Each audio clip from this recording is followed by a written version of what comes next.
Bien-aimés, au nom de Jésus-Christ de Nazareth, je viens vous apporter une parole. Vous savez, la Bible est remplie de mystères. La Bible est remplie de révélations. Ce message est adressé à quelqu'un qui est en train de baisser les bras. Ce message est adressé à quelqu'un qui est en train de lutter depuis longtemps pour une situation et qui ne trouve pas de solution. Ce message est adressé à quelqu'un qui s'est débattu tout le temps pour rechercher une solution quelconque avec des promesses qu'on lui a faites, mais rien n'a été accompli. Lorsque nous lisons la Bible dans Luc, le chapitre 5, nous lisons à partir du verset 1.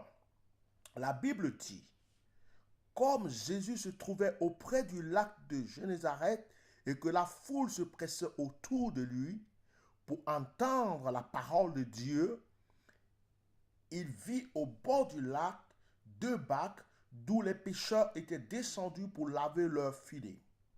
Il monta dans l'une de ces barques qui était à Simon. Il le pria de s'éloigner un peu de terre. Puis il s'assit et de la barque il enseigna la foule. Lorsqu'il eut cessé de parler, il dit à Simon, avance en pleine eau et jetez vos filets pour pêcher. Simon lui répondit, Maître, nous avons travaillé toute la nuit sans rien prendre, mais sur ta parole, je jetterai le filet. L'ayant jeté, il prit une grande quantité de poissons et leur filet se rompait. Il fit signe à leurs compagnons qui étaient dans l'autre barque de venir, oh alléluia, les aider. Il vint et il remplit les 2 barques au point qu'elles enfonçaient. Quand il vit cela, Simon-Pierre tomba à genoux de Jésus et dit, Seigneur, retire-toi de moi parce que je suis un homme pécheur. Car l'épouvante l'avait saisi, lui et tous ceux qui étaient avec lui, à cause de la pêche qu'ils avaient faite. Il en était de même de Jacques, de Jean, fils de Zébédée, les associés de Simon.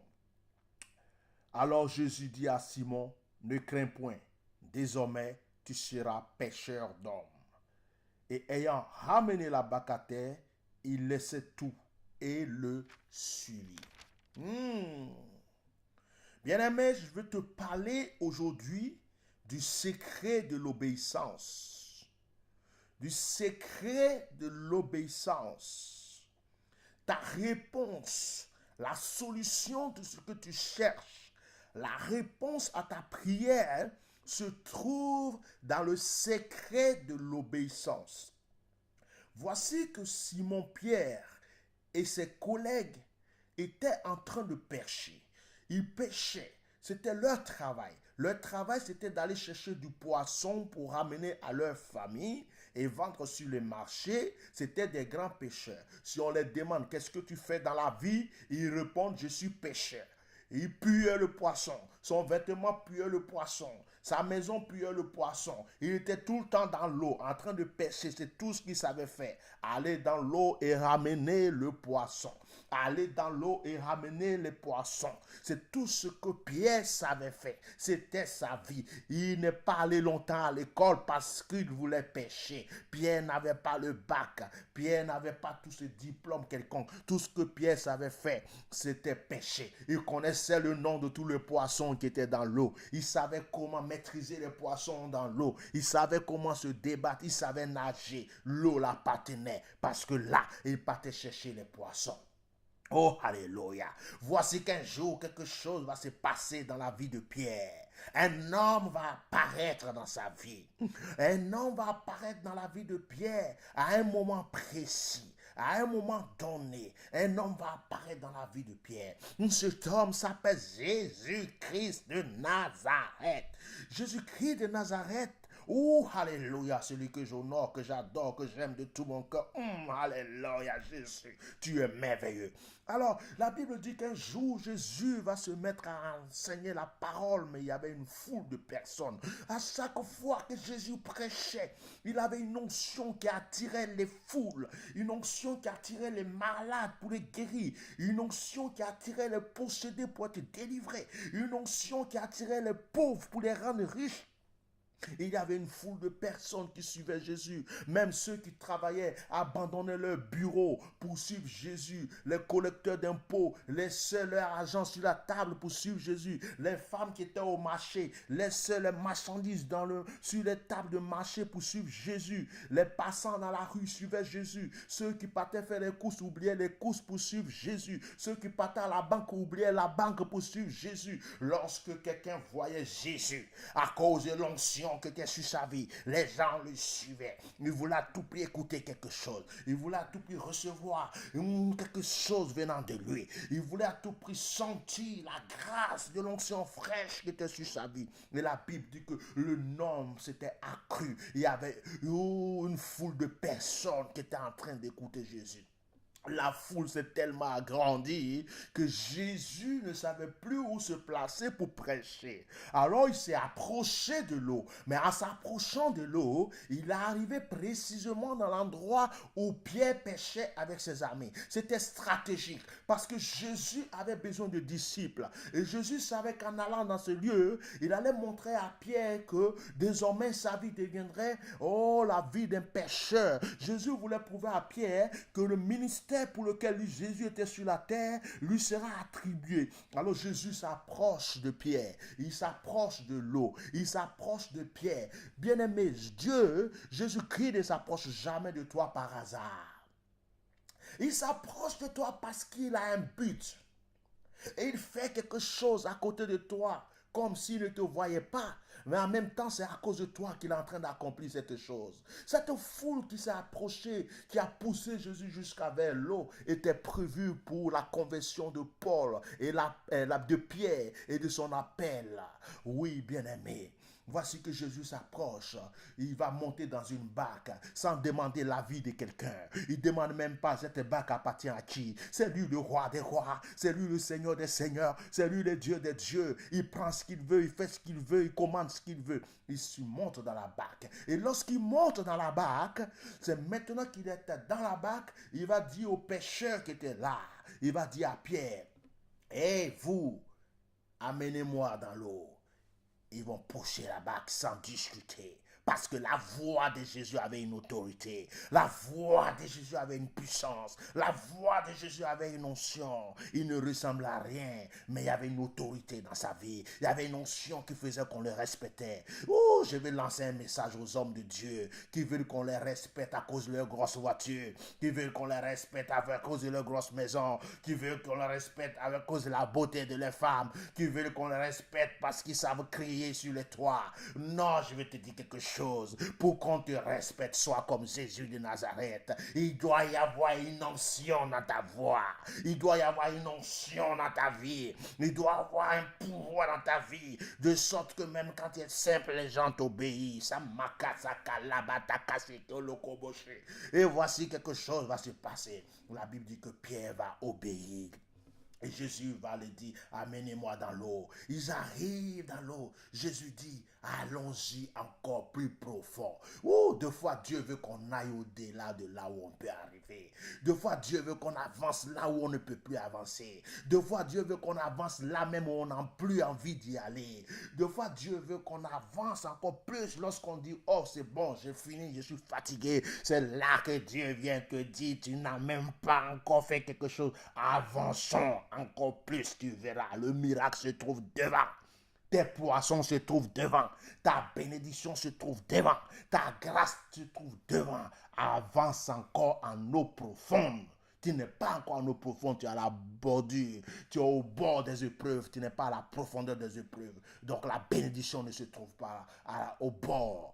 Et lorsqu'ils avancent, La Bible dit, Jésus ne s'est pas levé. Il avait tellement d'autorité que la Bible dit qu'il était assis. Il avait tellement de grâce que la Bible dit qu'il était assis. Il était assis tranquillement dans la barque et il prêchait. Oh, j'aurais aimé être là ce jour-là pour entendre les paroles de Jésus-Christ de Nazareth.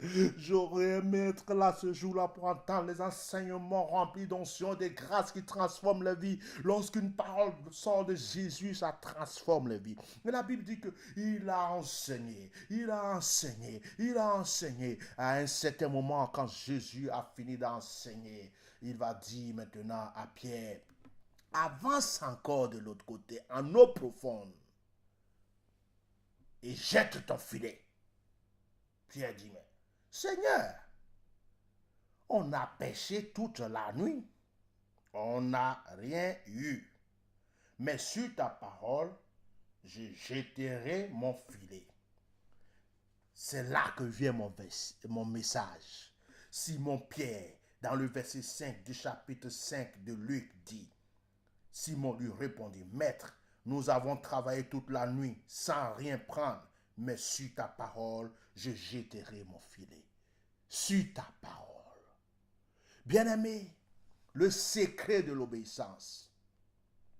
La bénédiction vient dans le secret de l'obéissance. La Bible dit que lorsque Pierre a dit sur ta parole, je jetterai mon filet, et que Pierre a jeté le filet, ils ont jeté les filets, il y avait tellement de poissons, ils étaient obligés d'appeler leurs collègues, même les gens avec qui ils ne parlaient pas depuis un moment à cause de... Ils se sont embrouillés peut-être une fois à cause des poissons, tellement qu'ils étaient en galère de poissons, ils se sont battus pour un poisson. L'autre a dit c'est pour moi, l'autre a dit c'est pour moi. Pierre les a tous appelés.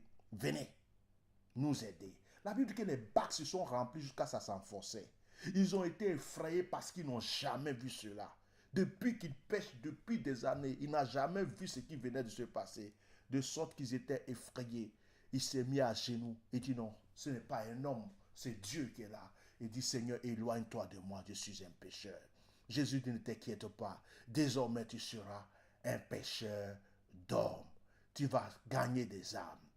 Bien-aimés, je vous ai relaté toute cette histoire. Mais ce qui m'intéresse dans ce passage aujourd'hui, il y a tellement d'enseignements dans ce passage, mais ce qui m'intéresse, c'est le verset 5.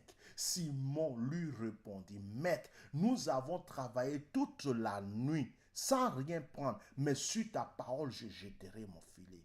Sur la parole de Jésus-Christ, tu dois jeter ton filet.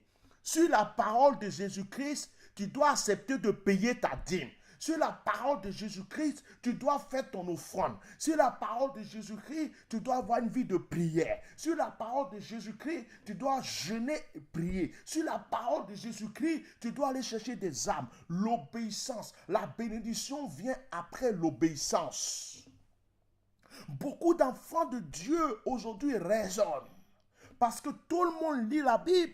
Tout le monde croit qu'il est pasteur. Parce que tout le monde lit la Bible, tout le monde croit qu'il est prophète. Parce que tout le monde lit la Bible, tout le monde croit qu'il est apôtre. Non, l'obéissance à la parole de Dieu, la grâce se trouve dans l'obéissance à la parole de Dieu. Qu'est-ce que Dieu te demande? Est-ce que tu te poses 10 000 questions avant de faire ce que Dieu te demande? Alors, ne t'attends pas à un résultat. Ne t'attends pas à une réponse. La Bible dit l'obéissance. Le secret de l'obéissance, c'est l'exaucement. Lorsque Dieu dit, c'est que Dieu sait qu'il y a une grâce derrière ce qu'il a dit. Tu dois dire comme Pierre, Seigneur, moi personnellement, Étienne, je n'y croyais plus. Mais comme tu m'as dit de persévérer, je persévère. Lorsque la maladie vient te frapper, le Seigneur dit, à mon nom tu seras guéri. Dis Seigneur, franchement, je ne croyais plus à ma guérison. Parce que le sida, il paraît qu'il n'y a pas de solution. Mais comme tu as dit que tu guéris les malades, je crois et je sais que je suis guéri. Lorsque la pauvreté vient frapper à ta porte, Seigneur, l'or et l'argent t'appartiennent. Et tu as dit que les projets que tu as pour moi, c'est des projets de grâce, d'élévation, de bénédiction, que je serai à la tête et non à la queue. Comme tu as dit cela, je crois en ta parole. Et je sais que cela arrivera dans ma vie. Lorsque le divorce se prépare chez toi, Seigneur, tu m'as uni avec mon épouse pour la vie. Et je crois en ta parole. Et je sais que nous serons unis pour la vie. Il faut prendre Dieu au mot et selon sa parole. L'obéissance.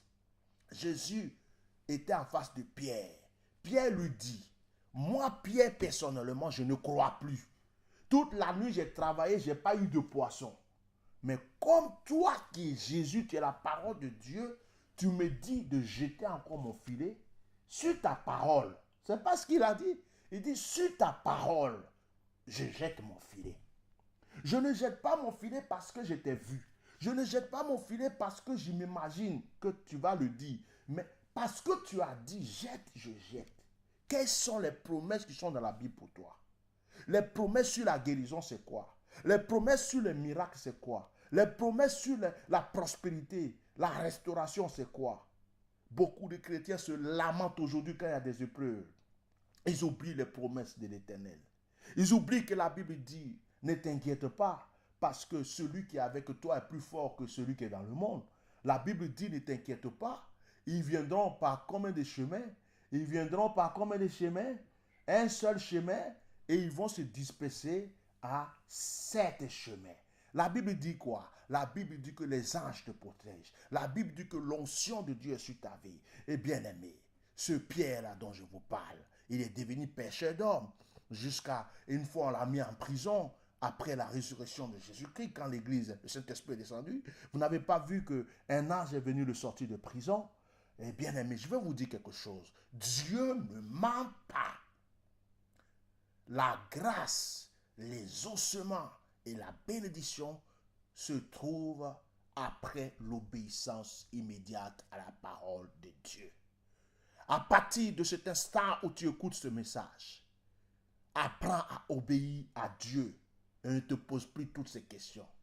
Si Dieu a dit, pourquoi il a dit ça? Pourquoi l'autre a fait ça? Et puis arrêtez de juger la parole de Dieu par rapport à la vie de certaines églises et par rapport à la vie de certains pasteurs ou certains hommes de Dieu. Ce sont des hommes, ils ne sont pas Dieu. La Bible te dit quoi? Je ne te dis pas ton pasteur te dit quoi, ton église te dit quoi, ou l'autre pasteur qui est tombé dans le péché, ou l'autre pasteur qui a fait ça, ou l'autre évangéliste qui a fait ça, ou l'autre qui a fait ceci ou cela. On s'en fout de ça. La Bible te dit quoi? Tu es malade, tu seras guéri. Tu es pauvre, tu seras riche. Tu es célibataire, tu auras le mari. La Bible te dit que tous les territoires t'appartiennent. Donc si tu veux voyager, tu as le droit de voyager. Abraham a quitté un territoire, il a été riche. Tu vas aller aux États-Unis pendant que tu es en Afrique, la Bible dit que tu as le droit. Alors, à travers ce message, je ne veux plus que tu inventes le doute dans ta vie. Maintenant, obéis à la parole de Dieu et parle comme Pierre. Seigneur, je n'y croyais plus, mais sur ta parole, je recommence à croire. Et Dieu te bénira au nom de Jésus. À travers ce message, je voudrais que tu te répandes de toutes les fois où tu as douté, de toutes les fois où tu as baissé les bras, de toutes les fois où tu ne croyais plus, où tu te dis, mais vraiment, avec toutes les prières que j'ai faites, toutes les offrandes que j'ai faites, avec tous les sacrifices que j'ai faits, est-ce que Dieu existe? Dis simplement, Seigneur, je sais que tu as ton temps. Je sais que tu connais les temps où tu vas me bénir et tu ne mens pas. Quels que soient les sacrifices que j'ai faits, les efforts que j'ai faits, quand ton temps viendra, tu me guériras. Quand ton temps viendra, tu me béniras. Quand ton temps viendra, tu me libéreras. Quand ton temps viendra, tu me donneras mon mari. Quand ton temps viendra, tu me donneras ma femme. Quand ton temps viendra, tu me donneras, Seigneur, tout ce que je t'ai demandé dans la prière. Mes offrandes ne sont pas en vain. Mes dîmes ne sont pas en vain.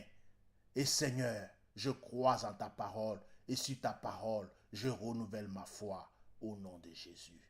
Que le Seigneur vous bénisse. Que ce message vous donne encore la force d'avancer, d'avancer, d'avancer de grâce en grâce. Oh, nous allons prier. Seigneur, je vais prier pour ma vie. Et je vais prier pour tous ceux qui écoutent ce message. Longtemps, plusieurs fois, nous avons baissé les bras dans les épreuves, dans les difficultés, Dans ce monde, il y a tellement de preuves. Certains de tes enfants sont en train de pleurer en ce moment même où je suis en train de prêcher. On se pose des questions. Où est Dieu? Où est passé l'argent? Où est passée ma santé? On se pose toutes les questions. Si Dieu existe, pourquoi je n'ai pas ma femme? Pourquoi je n'ai pas mon mari? Pourquoi je suis encore dans la pauvreté, dans la misère? Pourquoi la maladie ne s'échappe pas? Seigneur, nous voulons encore croire aujourd'hui sur ta parole. Alors viens nous donner la foi pour que nous puissions aller jusqu'au bout. Au nom de Jésus-Christ de Nazareth, que ce message vous donne la vie, la force d'avancer jusqu'à l'éternité. Dans le nom de Jésus, je vous bénis. Amen.